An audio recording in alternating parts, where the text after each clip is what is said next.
Disorders nor PBS El Paso shall be responsible for the views, opinions, or facts expressed by the panelists on this television program.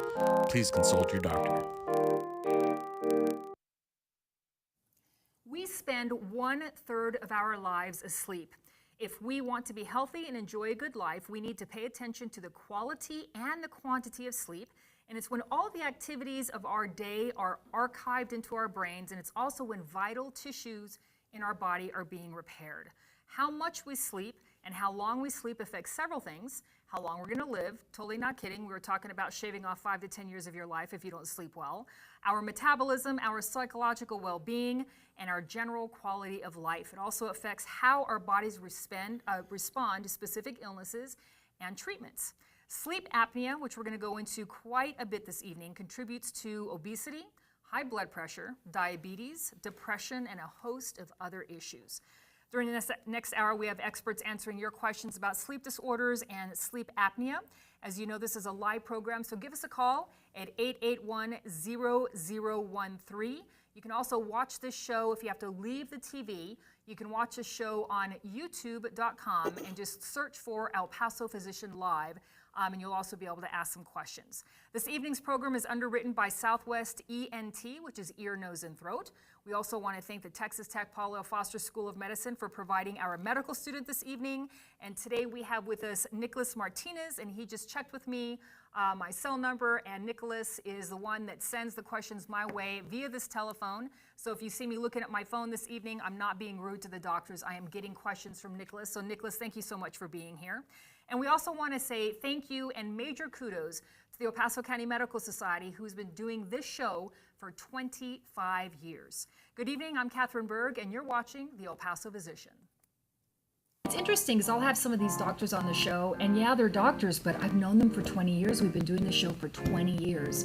You know, he talks about farts, and he talks about diarrhea, and he talks about all kinds of things that nobody wants to talk about. And that's what's great about the show, because you get to hear those things on the show and go, I'm not the only one. It's great. It's the El Paso Physician.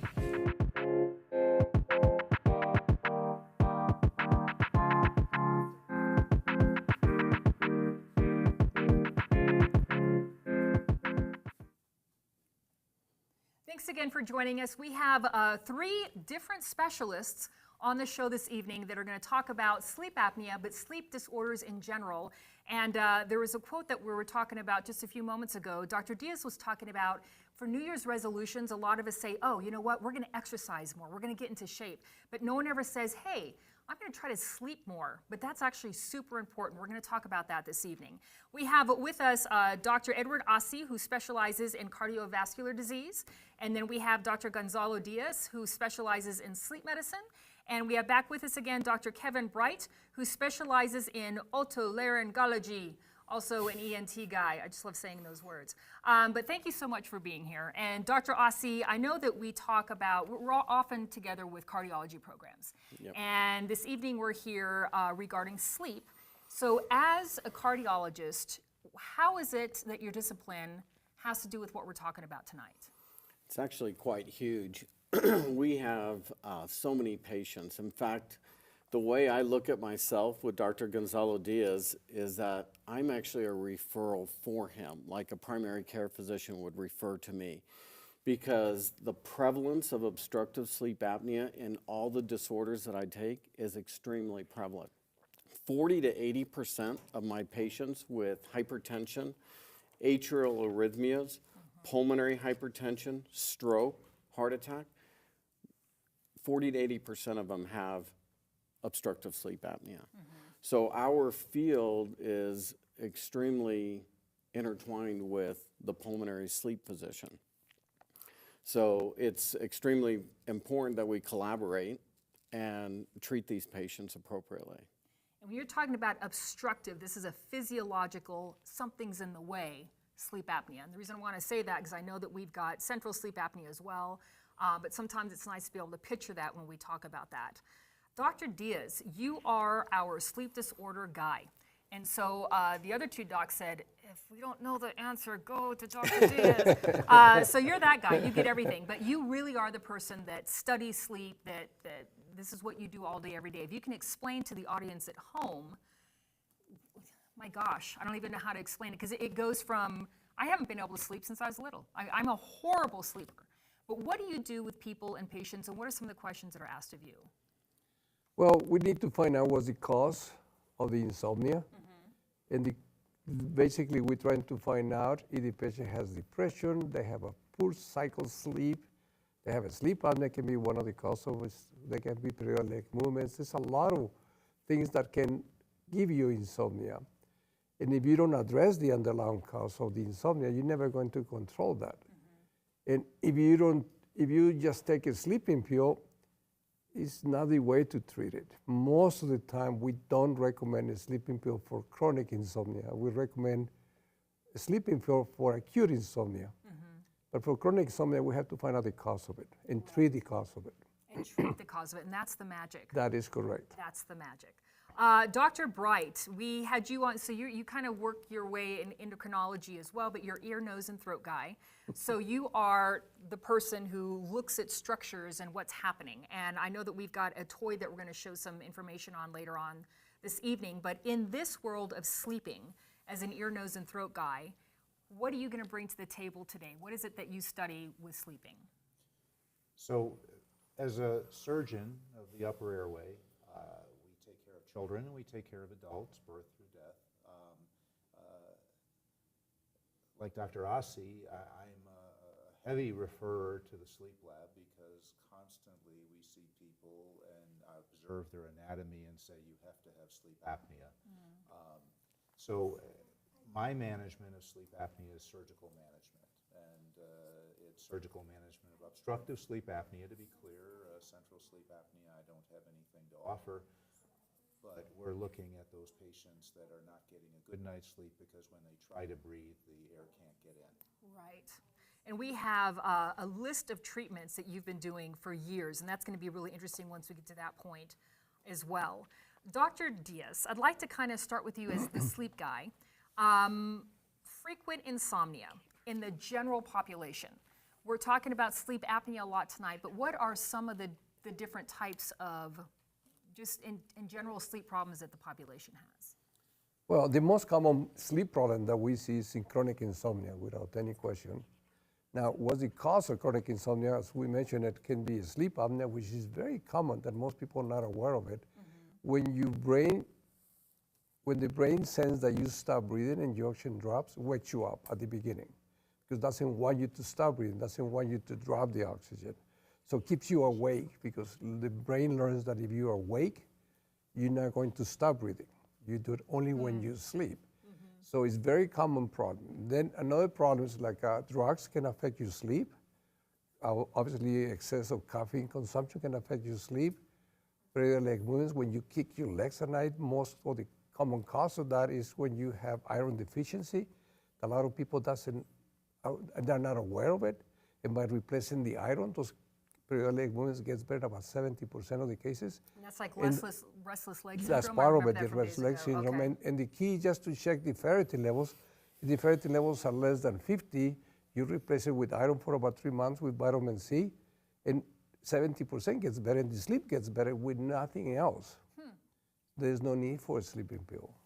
And like that, there's a lot of cases in sleep medicine that we can correct it if we find the cause of it. Right.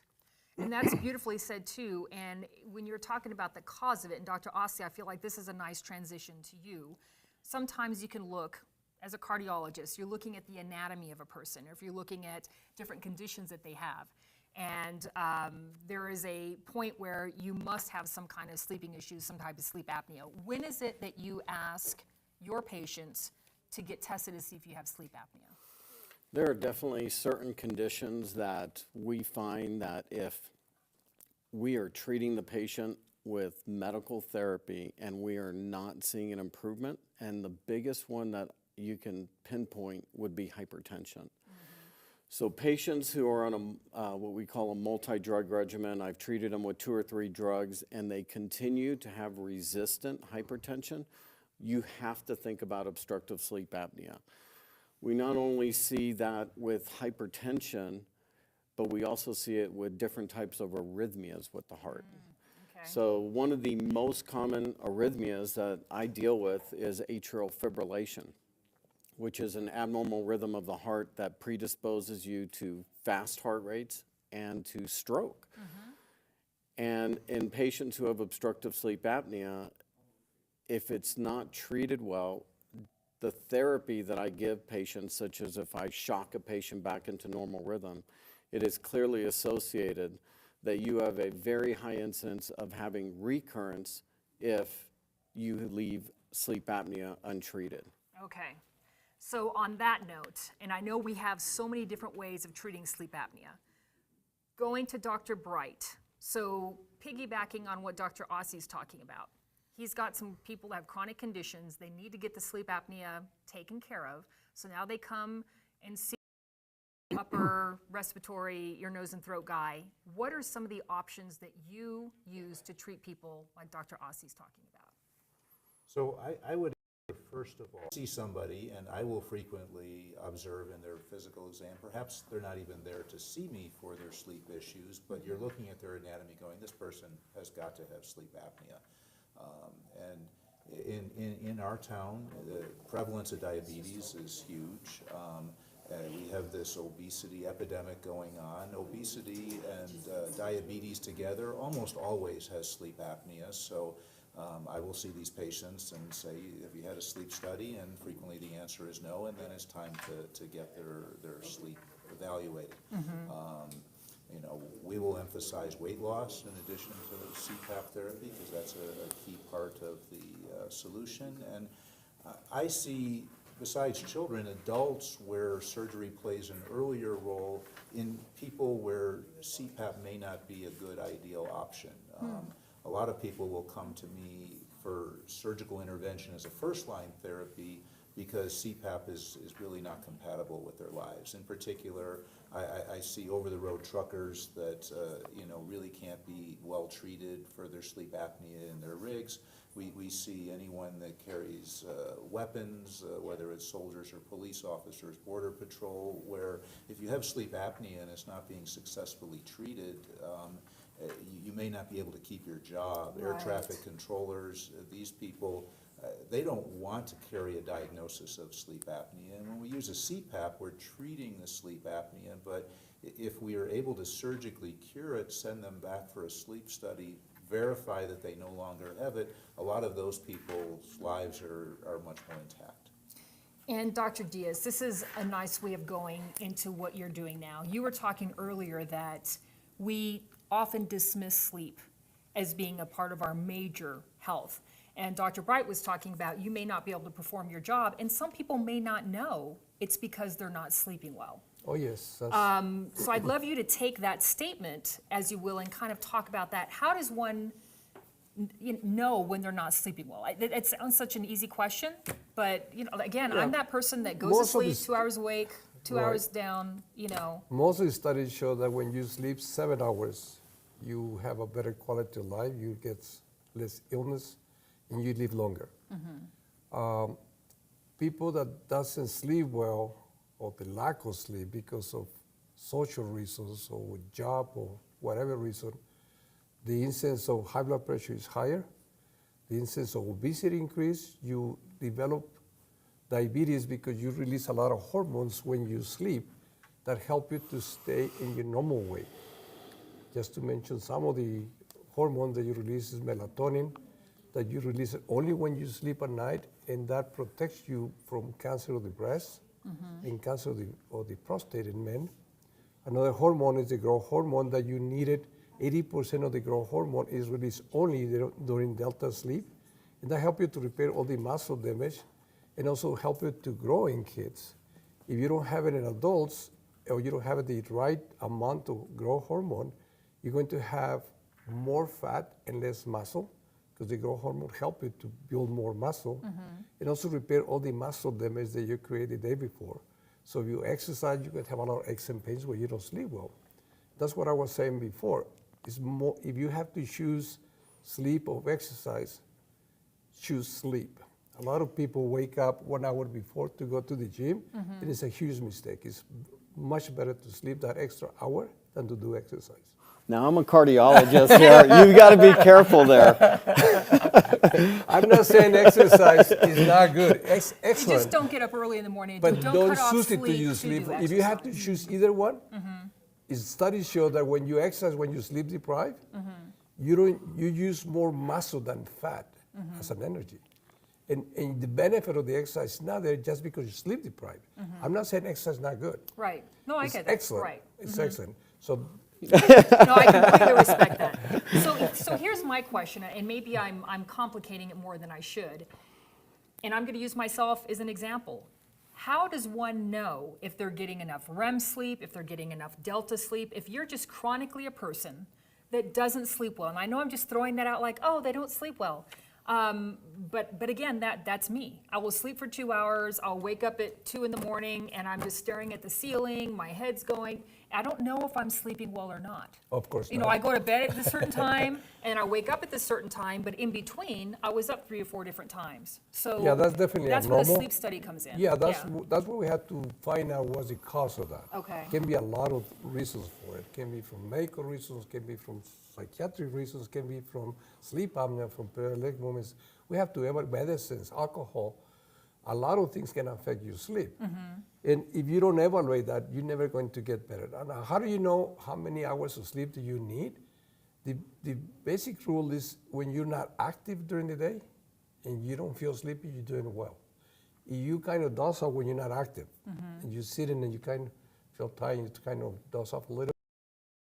You're not getting enough at night. Now, 90% of the people needs between 7 and 8 hours. Okay. 10% need less than 7 hours, 10% is more than 8 hours. But 80% is between 7 and 8. So explain to me, and I feel like I'm just focusing on you, but it's kind of setting it up for Dr. Bright and Dr. Ossie too. Explain to me what you all do in a sleep study physiologically. Do you have, you know, I feel like everybody's got these little things on their brains and you're looking at the breathing and they're hooked up to stuff. I have no idea. But what are you looking for during these sleep studies to see what Yeah, what we issues put people have? electrodes in the head so we can see what kind of sleep you have. We check if you have stage 1, 2, 3, and 4 in REM sleep. And then we check your breathing to see if you stop breathing at night. That is typical of sleep apnea. And if you stop breathing, we try to find out if you have obstructive apnea or central apnea, because it's all different type of apneas. And then we check your legs to see if you kick your legs at night. That affects your sleep. Also, we check your oxygen. Some people drop the oxygen because of pulmonary problems or cardiac problems, nothing to do with the sleep apnea. That affects your sleep also.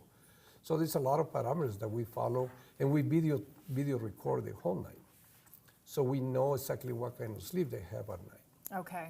And then from there, now we're going to go see Dr. Ossie, because Dr. Ossie said, you need to go get a sleep study. And so now, Dr. Ossie, we know that they have, let's say, obstructive sleep apnea. Really quick before I do you, because I want to, again, so there's obstructive, which again, something's in the way. What is central sleep apnea? Sorry, I totally put you on hold, but I figure if I say That's that, okay. we have to explain really quick what central sleep apnea is. What is that versus obstructive sleep apnea? Obstructive apnea means that your airway close and the brain sends the signal to breathe, but you have an obstruction in the airway, so you cannot breathe. You make the effort, and then you wake up and breathe again. Central apnea, your brain doesn't send the signal to breathe. So you just stop breathing and your oxygen drops. Typical cases is congestive heart failure. It's very common to see central apneas. People with previous stroke, people who've taken drugs, narcotics, it's very common to see that. So now this is a great way to transition to you. And I know we talked a little bit about this before the program, because we don't want to scare people, but we want to make sure that this is a big deal. So we were talking about sudden cardiac death, which can be related to a sleeping problem. So again, Correct. we don't want people to dismiss the fact that they're not sleeping well, but with the two things that Dr. Diaz was talking about, maybe it's a central sleep apnea, maybe it's obstructive, but when you're talking about sudden cardiac death because you're not sleeping right, take it from there and educate people at home why this is important. That's extremely important. I mean, obstructive sleep apnea, we put monitors on people all the time. Patients come in, they're having palpitations, we put a monitor on them. They may not have any trouble sleeping, but at the end of the day, we're putting a monitor on them and we're seeing that they're having significant slow rhythms of the heart, or sometimes their heart stops, or they develop a abnormal rhythm that we call a ventricular arrhythmia as opposed to an atrial arrhythmia. The ventricular arrhythmias come from the bottom chambers of the heart. They can be very serious, and the patients that start developing those types of problems are at risk for sudden cardiac death. Now, we usually, the term sudden cardiac death is going to be typically associated with the most severe cases of obstructive sleep apnea. Right. So when he tests the patients and they come back showing severe obstructive sleep apnea, they're having multiple episodes of apnea throughout the hours of the night, those are the patients that potentially could be at highest risk for sudden cardiac death. But all these arrhythmias are serious. You know, we recently had a patient that was in the hospital that had a passing out spell, and while he was on the monitor at 5 in the morning, he had a 12-second pause.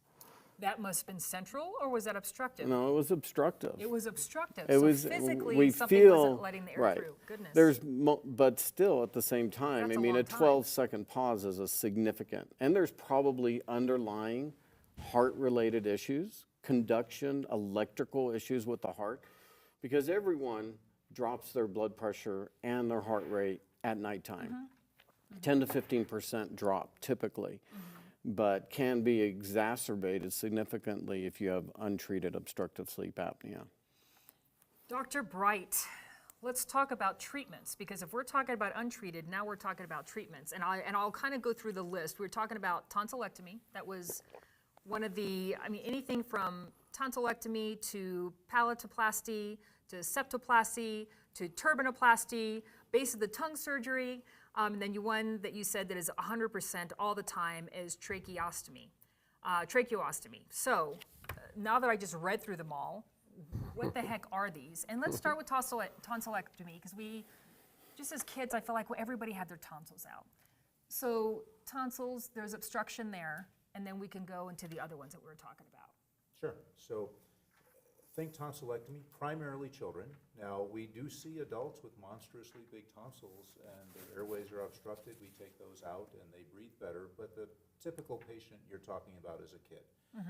These are kids that wake up with headaches in the morning, they're tired all day, they're napping during the day, they're wetting the bed, they have behavioral problems. A sleep-deprived child looks no different than a child with attention deficit and hyperactivity disorders. So I personally feel like it's hard to even make that diagnosis in a child that's not sleeping well. So the answer for sleep apnea, typically documented with a polysomnogram, is to take out tonsils and adenoids in children. And it's extremely successful. And children aren't compliant typically with Cpap devices and the other alternative modalities. So that's the tonsil story. And it's no different in adults, it's just less common. Right. Then on that list there, over the years we've tried many different things. We've shortened the palate, we've removed the uvula, that's the little thing that hangs down in the back of the throat.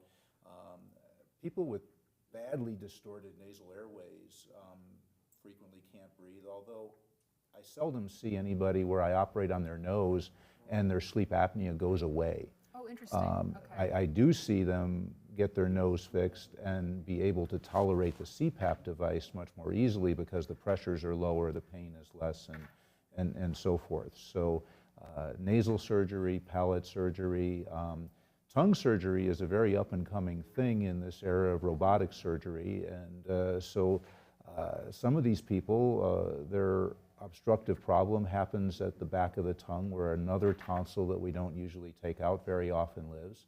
And that, Say that again.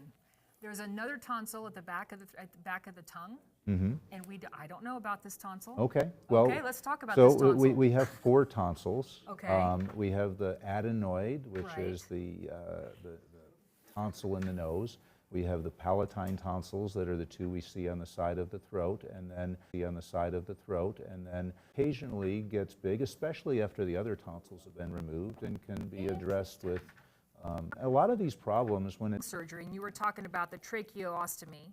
so a tracheostomy. So that seems more involved, because you think trachea, not that it's more scary, but it So- just seems more involved. Really, the only thing we have that's 100% successful, and it's 100% successful because you completely bypass all the things that obstruct the airway. So a tracheostomy is a hole in the neck, Right. and we cut through the skin, open up the trachea, put a tube in that keeps that hole open. Typically in a sleep apnea patient, a different thing than in a cancer patient, a small silicone tube with a button on it. They close their collar up in the day, nobody knows they have it. At night they go to But it is a sleep and they continuous open- pop the cap. That was Interesting. the So, only treatment that we used to offer 35 years ago. Goodness gracious. and Okay. there's still a role. Okay. And there's still a role for that. Interesting. Look at the things that I learn on this program. I love it. Dr. Diaz, I got a question here from the audience. We were talking about sleep studies. And this is Edward who's on the phone. So Edward, thank you for calling in. And it said he had a sleep study in the past, but with all the wires, it was uncomfortable and it interfered with his sleep. And he wasn't sure if that may have affected his study or not. Is there a study that may not have wires? And I know that you kind of described earlier what's attached to you, but let's say it's someone that just has a mental block against having stuff on, and they're not at home, et cetera, et There's no cetera. question when you sleep in the sleep lab, you don't sleep as well as you do at home. But as long as you sleep, it's enough for us to know that you have a sleep apnea or not. And most people are able to sleep well in the sleep lab. There's a portable sleep studies that can be done at home, and it's less electrodes than the ones that we do in the sleep lab. What's the disadvantage of the home sleep studies? It's not supervised. We don't check the brain waves, so we don't know if they sleep or not. So if it's normal, we don't consider normal. We still repeat it. If it's grossly abnormal, then we consider a good test. Okay. And that's the big thing too, because I think everybody needs to figure out what it is that the issue is. Dr. Ossie, I would like to talk, I know we talked about hypertension and we talked about high blood pressure and the idea that everything kind of goes down, you're sleeping anyway, but I want to make such a point here because you designed some great questions before getting here and I just want to make sure we address those. Sure. So hypertension in and of itself is a problem. When we're looking at sleep, and we did talk about a couple of treatments and we're going to go into, and Grace, if you don't mind, if we can cue up the video, we're going to talk about another treatment too, but hypertension, if it's left untreated, and let's say that we do now know with the sleep study that sleep apnea is a major problem of this. As the cardiologist, where do you bring the team in, so to speak, to help this patient out? And you can think of a case study or not, don't give any names or anything, but a time when this may have helped. Well, I mean, anyone with resistant, like we were saying before, resistant hypertension, I've already got the patient on 2 or 3 medications, and they come into my office with a blood pressure of 160, which is unacceptable. Right. And, you know, at that point, the American Heart Association says that all those patients should be screened for obstructive sleep apnea. And not only patients with resistant hypertension, but patients who have pulmonary hypertension. So remember that every time you go to the doc's office, they put a blood pressure cuff on you and they measure your blood pressure, right? Well, that's our systemic blood pressure. But within the lungs there's pressure as well. And if the pressure within the lungs rises, it can affect the right side of the heart. You can develop right-sided heart failure, swelling of your legs. And we can measure those pulmonary pressures through an ultrasound or an echocardiogram, which we do in the office or in the hospitals. And you can get an assessment of patients' pulmonary pressures. And anyone who has pulmonary hypertension should have a screening sleep study. So there's multiple reasons to jump in and get the team together, not only for pulmonary hypertension, but patients post-stroke. Bingo, that's a good point. Patients Yes. post-stroke, 80% of patients post-stroke have been found to have obstructive sleep apnea. Interesting. That makes perfect sense. Right. So pulling the team in, I mean, it's almost like there's just, like I said at the beginning of the show, 40 to 80% of my practice, when you talk about hypertension, pulmonary hypertension, arrhythmias, and we haven't even touched on coronary artery disease. So coronary artery disease, obstructive sleep apnea, is a risk factor for coronary artery disease, just like diabetes is, just like hypertension is. So patients that have obstructive sleep apnea are at higher risk for developing lack of blood flow to the heart.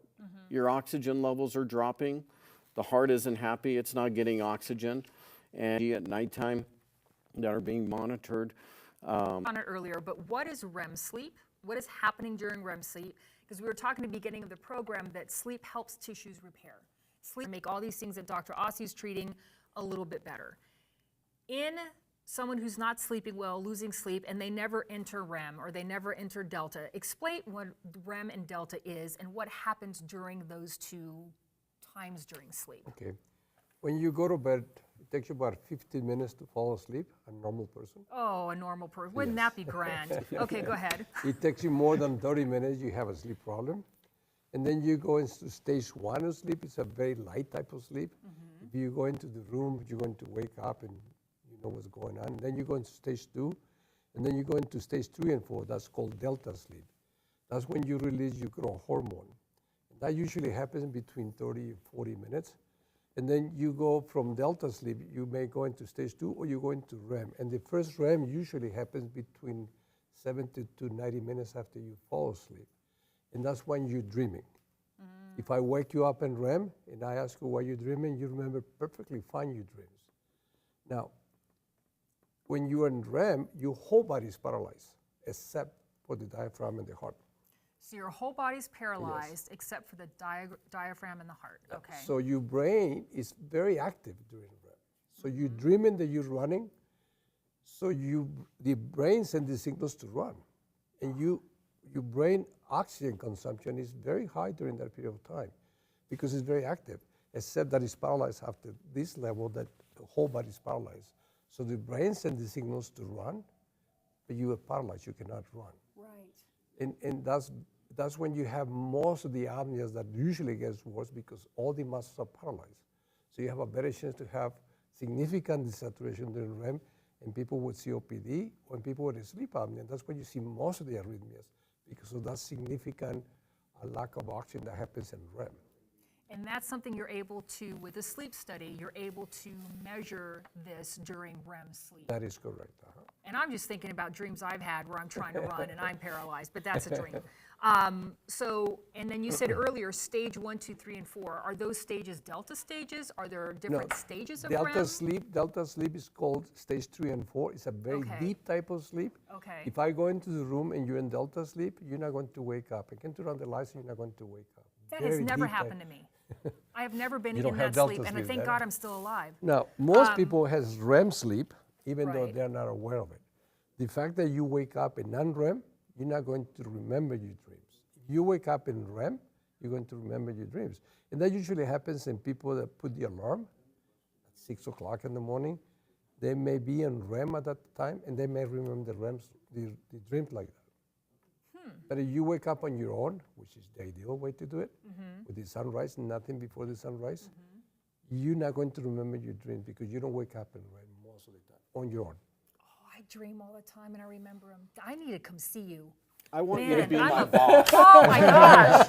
I feel like I I'm want you waking to up be my in REM boss. all the time. It's like I remember that dream, but if you ask me 2 or 3 hours later, I won't remember it. But I'll wake up from a dream and I have to get up right now because I'm having, I call them stress dreams. I just want to get out of my dream, get up and walk around, then I try to go back to bed, and that's part of my problem, right? Let me tell But you, yes, if tell me. you remember a lot of your dreams, it's not uncommon to see that in obstructive sleep apnea. And let me explain you why. When you have the apneas, the worst apnea happens in REM.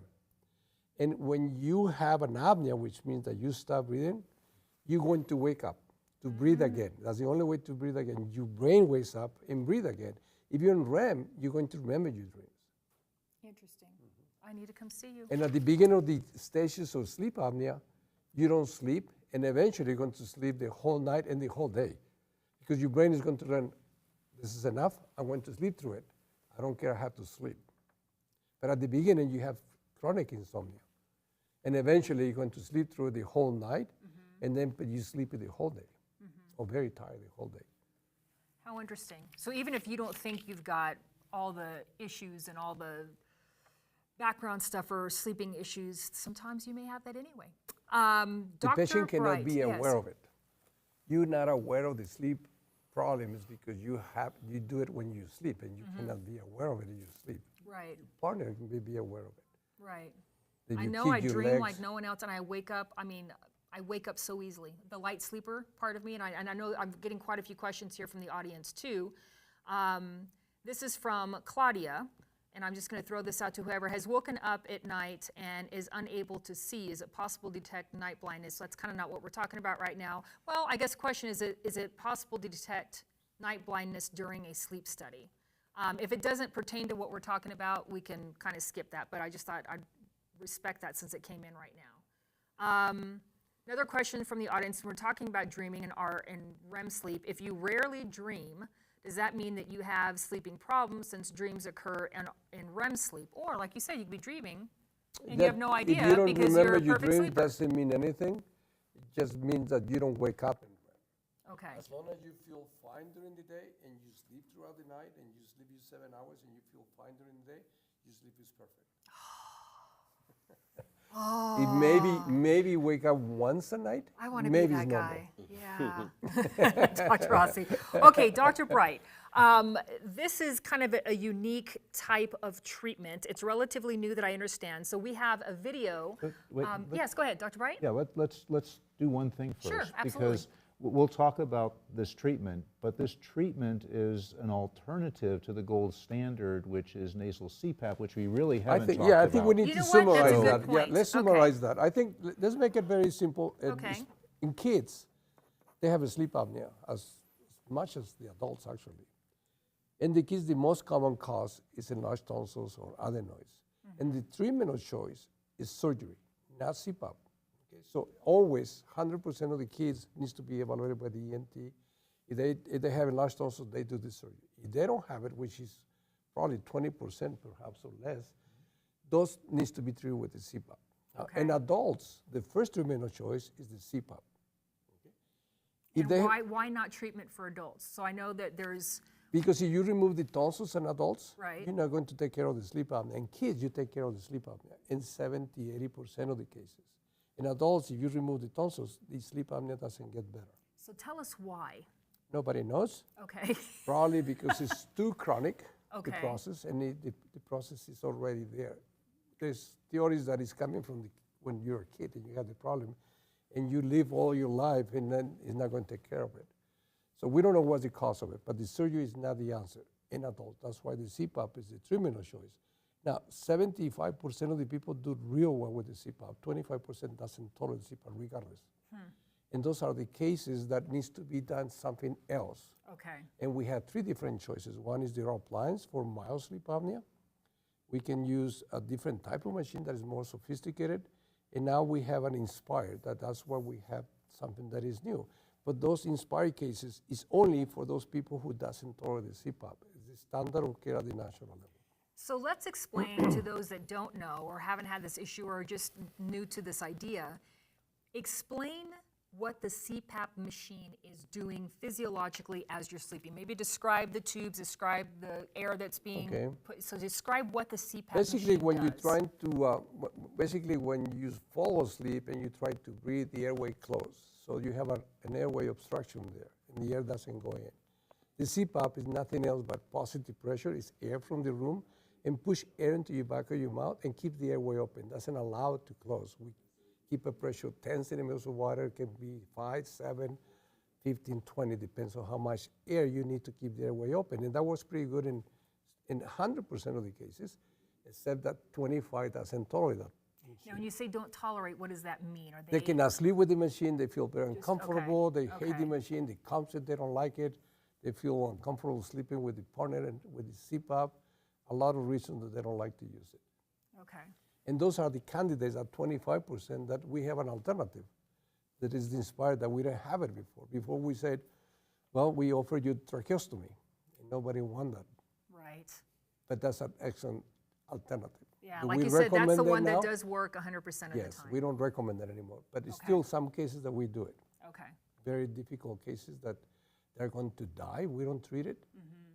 we do the tracheostomy. Then you do that, exactly. Dr. Rossi? The intolerance is the biggest thing that Exactly. we deal with when they come back after I've sent them. Now we know why you have resistant hypertension or why you're having these arrhythmias, but the intolerance to the mask is probably, the biggest thing that we see, that they have a hard time dealing with it. Those patients with severe sleep apnea, they don't use the Cpap, are the ones that are going to see doctors more often. And they end up in the hospital more often. That's why the people say, well, most people doesn't tolerate the Cpap. No, it's not. The ones that don't tolerate, they go back to the doctor frequently. The ones that do well, they don't see them anymore because they feel better. Everything improves. The cardiac output improves, the blood pressure improves, the diabetes improves, and they even can lose weight if they follow the diet and exercise. And they sleep well. Right. They lose weight, they feel better without any question.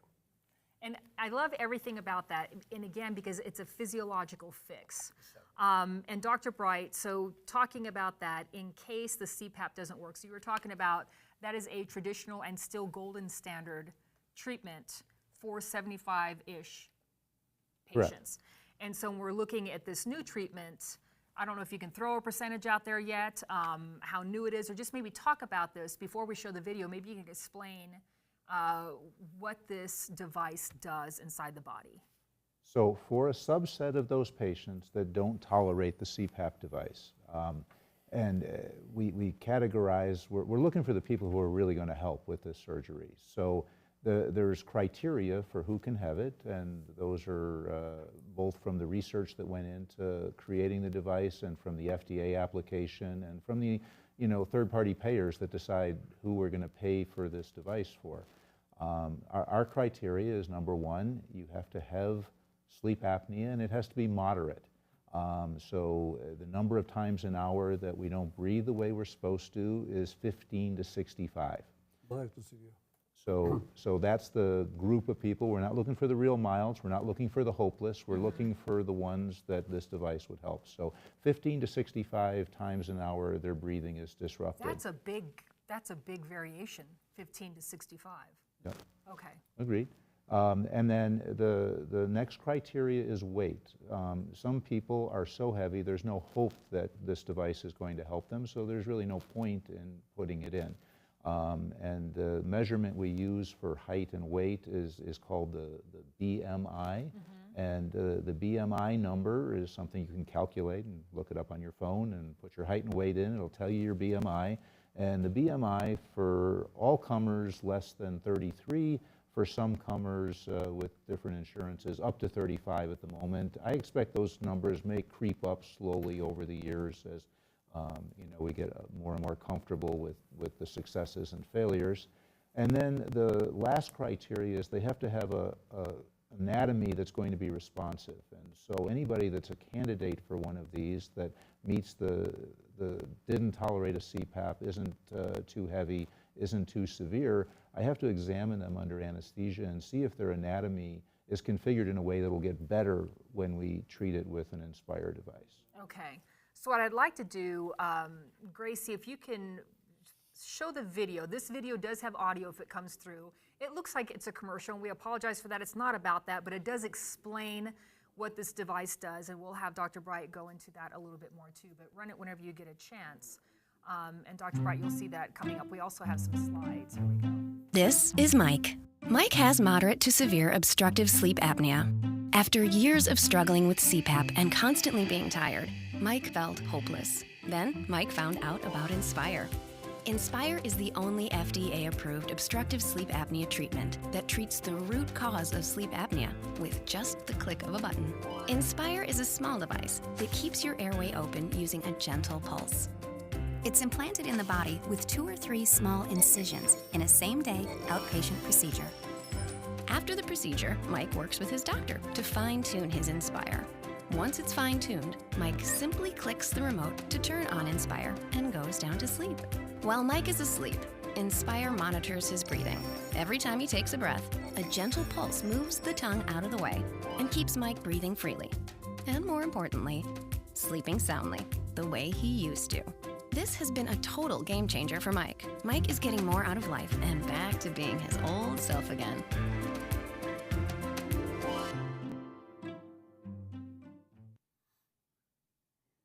That's a happy guy. Everybody here kind of chuckled a little bit when he grabbed his wife and said, hey, I'm sleeping, goes outside and walks a dog. So that's a guy that can sleep, which is beautiful. Describing, even though there was an audio, and we didn't get to hear audio here in the studio, but you all at home, I think, got to hear it. When, again, we have Gracie, there are 2 graphics that we have. There's a slide number 1, and if we can pull that up, and we can have Dr. Bright kind of talk over that, because it shows really in a still shot what that is. So here's the device that they were showing in the video, and Dr. Bright, can you kind of talk through that as well? For example, where is that lying right underneath the chin? Where is it implanted? How is it implanted, etc.? So the device works by sensing when you're breathing. So directly below the device on the chest wall is a sensor between the ribs that detects breathing. That sensor is plugged into what's essentially a pacemaker, and then each time it senses that there's breathing, an electrical pulse goes up the electrode that you see extending up across the chest and out under the chin. That electrode is hooked to the nerve that moves the tongue. That nerve has branches that pull the tongue in and push the tongue out. During surgery, we find which ones push the tongue out and attach the electrode to that part of the nerve.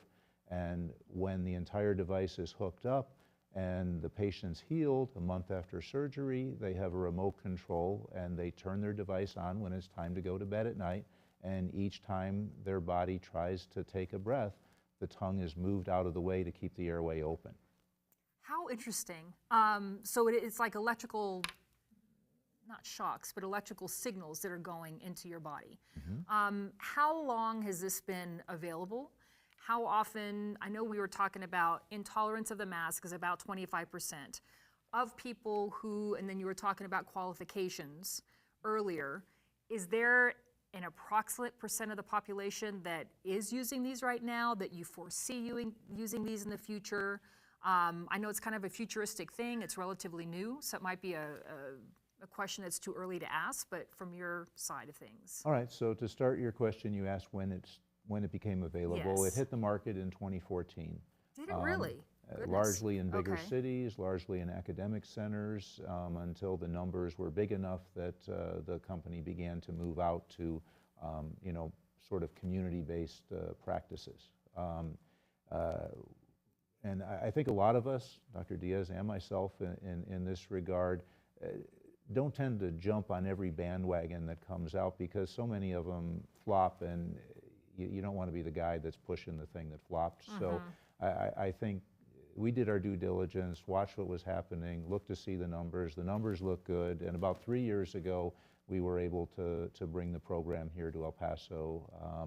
Since that time, yesterday we did the 115th in town, and so our program is vibrant and big. This is the second largest implant site west of the Mississippi in the United States. So, Okay.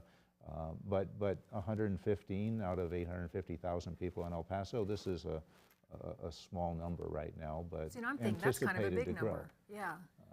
So what have, out of the 115, what are some of the issues that you may have heard about from the patients that have had these?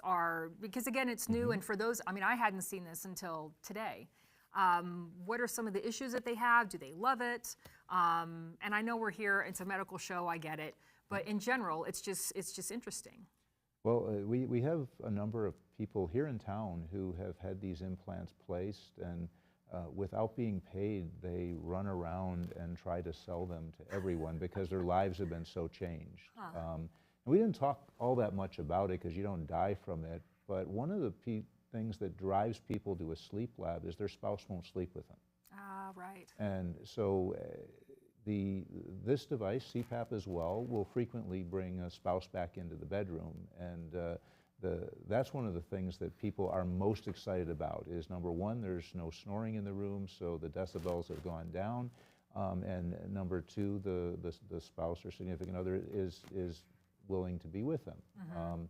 So that's a big thing the patients appreciate. They clearly like being, waking up refreshed in the morning. They certainly are very happy that they don't have to keep trying to use the mask, which many of them don't deal well with.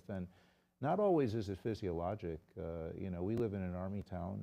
PTSD is something that very much limits a lot of people from having things over their faces.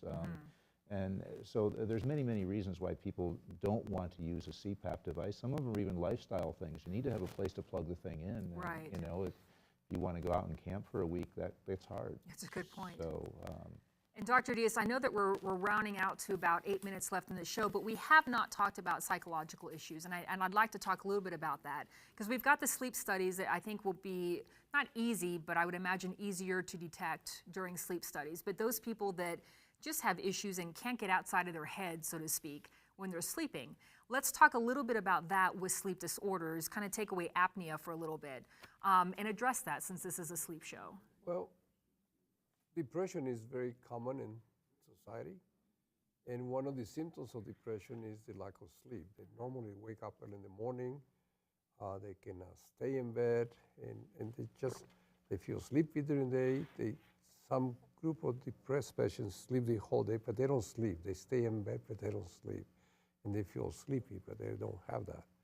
So that's one of them. Obviously, anxiety can affect your sleep. It usually affects you to initiate the sleep when you have a lot of anxiety. Other thing that is very important, anybody who has the symptoms of depression, it behaves, is the same symptoms of obstructive sleep apnea. Even the whole psychiatric department rotates in the sleep lab, and the psychiatric residents now, they don't treat depression unless they rule out a sleep apnea. Interesting. If they Okay. have symptoms of a sleep apnea. The problem that we used to have before is the same symptoms of depression are the same symptoms of sleep apnea. You feel tired, you feel sleepy, you have headaches, you have no energy. They think they're depressed. But if they have the symptoms of sleep apnea, they ask, do you snore, do you stop breathing? They don't treat the depression, they treat the sleep apnea, and usually after 1 or 2 months, the depression symptoms improve. If the symptoms are related to the sleep apnea, now they treat after 2 months. And this is coming from the psychiatric department now. Okay. What else? And it can affect your memory. These people that have a sleep apnea, there's a study from MRIs that did 100% of the patients with severe sleep apnea that did an MRI, they have microbleeds now with no previous history of a stroke. Those microbleeds, it's strongly believed that it's going to give you Alzheimer's or dementia, and you're going to be more susceptible to have a stroke. And that's what you were looking at. These people had a sleep apnea, no previous history of stroke. They do an MRI, they have microbleeds, and they're not aware of it.